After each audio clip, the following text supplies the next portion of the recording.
नमस्कार everyone, welcome to my another blog. It's me Sanu बोलेथी. So साथीहरू मसँग छ आज मेरो दुईजना दिदी. यता हेरिदिनु न, हाई गरिदिनु न साथीहरू. हाई. अनि दिदीहरू हुन्छ. अनि आज चाहिँ हामी आएका छौँ घुम्नलाई पुष्पलाल पार्कमा. पुष्पलाल स्मृति पिस पार्क है. ल हामी भित्र जाँदैछौँ है. ओ सो नाइस.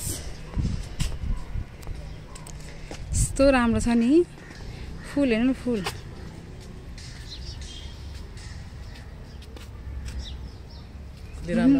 भने ओ माई गड.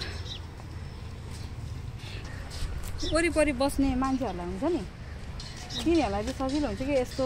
हामी त अहिले अलिक घाम लागिरहेको नि त होइन, घाम लागिरहेको. अनि तर वरिपरिको मान्छेहरू चाहिँ भर्खर बिहानीको घाम झुल्किरहेको हुन्छ नि, त्यतिखेर आउँदाखेरि चाहिँ हुन्छ नि एउटा छुट्टै आनन्द हुन्छ होला क्या. मलाई त्यस्तो लाग्छ क्या. किन होला भन्नु. यस्तो दामी फुल फुलिरहेछ है. यस्तो दामी फुल फुलिरहेको हेर्नु नि त. यस्तो दामी फुल फुलिरहेछ. यो देखेपछि चाहिँ एकदम छुट्टै आनन्द, एकदम शान्ति फिल हुन्छ क्या. जस्तो नाम छ नि, यो भित्र गएपछि यो भित्र भएको चिजले पनि त्यस्तै काम गर्छ कि साथीहरू. तपाईँहरू नआउनु होला. हाम्रो हेटौडामा छ यो स्मल, धेरै ठुलो पनि छैन तर एकदम राम्रो छ. पहिला यति राम्रो थिएन के, कति आएको थियो त हामी. अघि नि ट्याम्बु पार्कबाट आउने बेलामा तपाईँले के भनेको थियो भने त्यो पुष्पलाल भन्ने कहाँ हो, त्यहाँ म गएको छैन भनेको थियो होइन. तर यहाँ आउने बित्तिकै अचानक कसरी तपाईँलाई चाहिँ होइन पहिलाको याद आयो होइन. पहिला आएको रहेछ भने कसरी चाहिँ थाहा भयो कि. अघिसम्म त आएको थिएन भनेको थियो. के साथीहरू यो दिदीले साँच्चै बोल्दै हो त. यसो आउँदा त पहिल्यै आएको ठाउँै रहेछ. के बनाएको थियो नि रे. छन त यो थियो, यसरी राम्रो बनाएको थिएन कि हो र.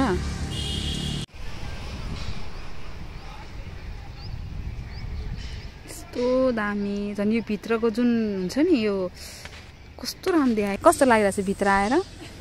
एकदम राम्रो लागिरहेछ. अघिसम्म त पुष्पलाल पार्क चिन्दैन भन्दै थियो. यो नामै थाहा थिएन. पहिल्यै आएकै ठाउँ रहेछ. अब यहाँ त आयो है. यस्तो बे पार्टी कतातिर छ होला यता. यसो गएर पेट पूजा नि गर्नु पाउँछ. पहिला के त दिदी हामी घुम्न जान्थ्यो होइन. अब त्यस्तै अब 15-16 वर्षको उमेरमा त होला नि होइन. अनि त्यस्तो उमेरमा बेलामा अब स्मारकमा जान्थ्यो होइन साथीहरू. अनि घुम्न जान्थ्यो होइन. अनि गएर होइन हुन्छ नि. अब हामी पनि अब एउटा ड्राई पिकनिक नै गएको थियो कि त्यतिखेर पनि होइन. अब हुन्छ पुरीहरू अनि मासुहरू अचारहरू त्यस्तो सबै बनाएर लगाएको थियो है त्यतिखेर हामीले. अनि लग्यो त्यहाँनिर लग्यो. सबैजना गयो, मिलेर खायो, सबै सक्यो. अनि फर्किने बेलामा के साथीहरू होइन हामी यति धेरै उछिली गर्ने होइन. अब हुन्छ नि अब फर्किने बेलामा बाटोमा कसैको बिहे पार्टी छ भने होइन त्यहाँभित्र जाने होइन. गएर अनि त्यसपछि खाइदिने, थाल थालिदिने, खाइदिने. अनि कस्तो दिमाग आयो होला कि त्यतिखेरको समयमा होइन. त्यतिखेर कस्तो दिमाग आयो है. अहिले सक्छ हामी कस्तो लाज हुन्छ नि. भन्न त भनिहाल्यो नि त मुखले, तर सकिँदैन नि त गएर होइन. त्यतिखेर गएर खाइदिउँ जस्तो त हुँदैन नि त है. त्यतिखेर त लाजै नलाग्ने यस्तो उमेर पनि हुँदो रहेछ कि है. कुनै समयमा होइन कुनै उमेरमा चाहिँ त्यस्तो खालको उछिली गर्ने उमेर पनि हुँदो रहेछ है. थाहा पायो. म चाहिँ त्यस्तै थियो है साथीहरू.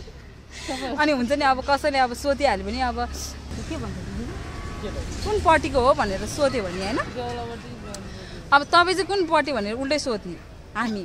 अनि त्यसपछि उहाँले अब बेहुलापट्टि भयो भने हामी बेहुलीपट्टि भनिदिने. अनि उहाँले अब बेहुलीपट्टि भन्यो भने हामीले बेहुलापट्टि भनिदिने. त्यसको अपोजिट कुरा चाहिँ हामीले गरिदिने क्या. अब के गर्नु त, खानु छ. क्यामेरा किनेर एउटा बिजनेस गर्नुपर्ने चाहिँ तपाईँ चाहिँ किन थाहा गर्नुपर्छ. अब क्यामेरा त एउटा औँलाले छेकेर नि खिचे गरिदिनु खतरा. तपाईँ त अनि केही गर्छ है जस्तो लाग्छ मलाई यो बुढेसकालमा. केही न केही गर्छ है. गर्छ सुड्डीले के गर्छ. अब केटी भनौँ भने अनि नमिल्छ के मिल्छ. त्योहरू मिल्छ मिल्दैन. हामी अहिले चाहिँ माछाको लागि भुजा ल्याइसक्यो सो हामी दिनेछौँ मारौँ न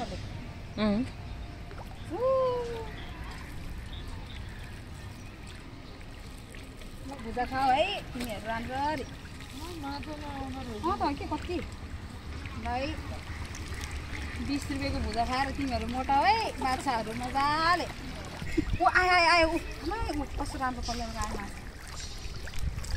माछाको लागि भुजा पनि दिँदैछौँ र माछाले पनि यसरी खाँदैछ कति आनन्दले तर यहाँनिर पहिला चाहिँ कति ठुलो ठुलो माछा थियो त्यो माछाहरू चाहिँ सबै बेचिसक्यो रहेछ सो यो चाहिँ नयाँ माछा हालेको रहेछ यहाँनिर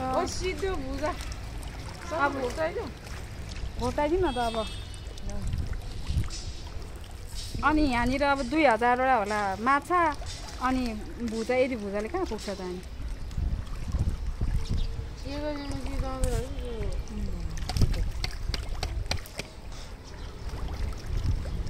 अब बिस्कुट ल्याएर दिउँ भने आफूले खाने बिस्कुट छैन गाई होइन अब त्यही भएर हामीले भुजा दिएको अब पुग्दैन नि त अब 10 रुपियाँको बिस्कुट किन्यो भने अब 9 वटा भन्दा आउँदैन अनि यत्रो माछालाई त्यो बिस्कुट को लागि कति वर्ष हुनुभयो दिदी यहाँनिर तपाईँ काम गर्नुभयो 5 वर्ष भयो 5 वर्ष भयो है तपाईँले यो क्षेत्रमा चाहिँ काम गर्नुभएको हजुर हजुर अनि दिदी यो भित्र आउने जतिजना हुन्छ नि अब घुम्नको निम्ति आउँछ नि अन्त जान्छु भने अब स्मारकतिर जान्छ भने अब टिकट लिने गर्छ नि तर यो भित्र आउने व्यक्तिहरूको लागि चाहिँ टिकट चाहिँ लिने गर्दैन किन होला यहाँ चाहिँ ओम शान्ति ब्रह्मकुमारी राजयोग सेवा केन्द्र सञ्चालन गरे नगरपालिकाले हजुर अनि त्यसपछि समिति पनि हुनुहुन्छ अनि त्यही भएर नि धर्मस्थल भएको भएर पनि अनि टिकट नलिने जति पनि ब्रह्मकुमारी राजयोग सेवा केन्द्रको सञ्चालन छ त्यहाँ चाहिँ टिकट लिएको छैन ए त्यही भएर यो ठाउँमा जतिजना नै आउनुहुन्छ त्यही भएर चाहिँ टिकट लिने गर्दैन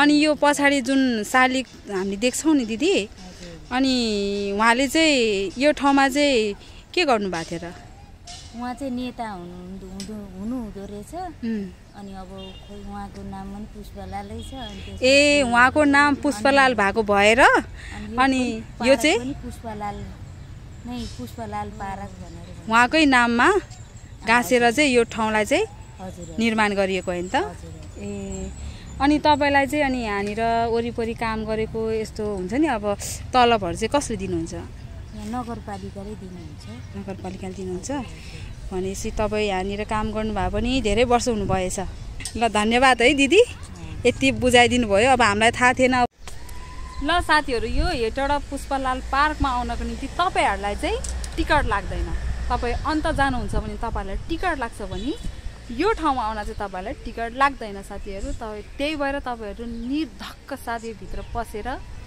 एकदम शान्ति फिल गर्न सक्नुहुनेछ यो हो पुष्पलाल पार्क सो साथीहरू हामी अहिले छौँ बुद्धको मूर्तिनिर यो चाहिँ बुद्ध भगवानको मूर्ति रहेको छ यहाँ बाजे हुनुहुन्छ यहाँनिर फोटो खिच्नु भइरहेछ ल सबैको जय होस् कल्याण होस् हजुर ल यहाँ वरिपरि चाहिँ देख्न सक्नुहुन्छ यति राम्रो फुलहरू फुल्दा यो चाहिँ पुष्पलाल पार्कभित्र रहेको एउटा सानो खाजा पसल है सो तपाईँहरू यहाँनिर बसेर खाजा खान सक्नुहुन्छ हामी पनि यहाँनिर बसेर अब केही खाजाहरू खानेछौँ चटपटी बनाउनु भयो हो हाम्रो लागि पिरो बनाइदिनु ल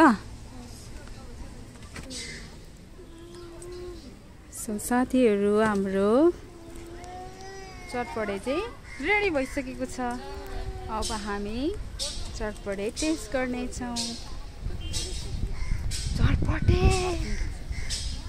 चटपटे खाएर हुन्छ के हुन्छ भरे खानु हुँदैन चटपटे भरेर हाम्रो चटपटे यस्तो रहेको छ फर्स्ट बाइट साथीहरू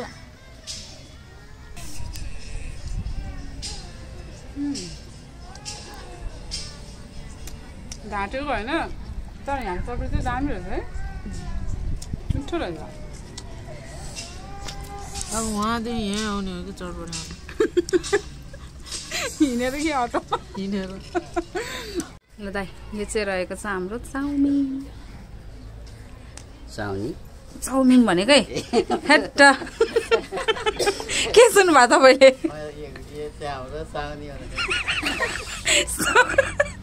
साउनी होइन तपाईँ त साउ पो हो त रहेको छ चाउमिन मिठो कि चटपटे मलाई त चाउमिन पनि मिठो लाग्यो चटपटी पनि मिठो लाग्यो म त घरतिर पनि जान मन लागेन हो यतै बस्न मन लाग्यो ठुलै पुलबाटमा यतै पिन्सिन बाजेको बुढो खोजिदिने हो क्या पिन्सिन बाजे खोजेर बस्नुपर्ने मन लाग्यो घरमा हुँदा मन अर्कै थियो अहिले यहाँ आइपुग्दा त मन अर्कै भयो एक चम्चा सस खान्छ है अनि मात्रै जाने अझ यतै बसौँ मन लागिरहेको थियो कि त्यो डब्बै लाने हो क्या खाँदै खाँदै जाने हो क्या घरतिर सबै जानु पर्ला जस्तो लाग्यो हट्टा सो हामीले खाजा पनि खाइसक्यो बाटो यही रहेको छ हाम्रो घरतिर जाँदैछौँ हामी के भन्यो हिँड्नु खाँदै बाटोमा बच्चा भएको चाहिँ छिटो भएर आयो कि पहिला हामीले खाएर चाहिँ हिँड्छ त तपाईँले खाएपछि खाँदैन थियो त चुइको पनि ढुङ्ग्रो के भने किनेर खान्छ नि त त्यस्तै हो कि अहिले पनि खानु मलाई खाइदिइहाल्यो अब के गर्नु उमेरले रोक्दैन मनलाई अब मन लाग्छ खानु मन लाग्छ खाइ सो साथीहरू आजको दिन चाहिँ यस्तै गरेर बित्यो अनि सो साथीहरू आजको ब्लगलाई यही यस ठाउँमै हामी एन्ड गर्नेछौँ र भेट्नेछौँ अर्को नेक्स्ट ब्लगमा बाई।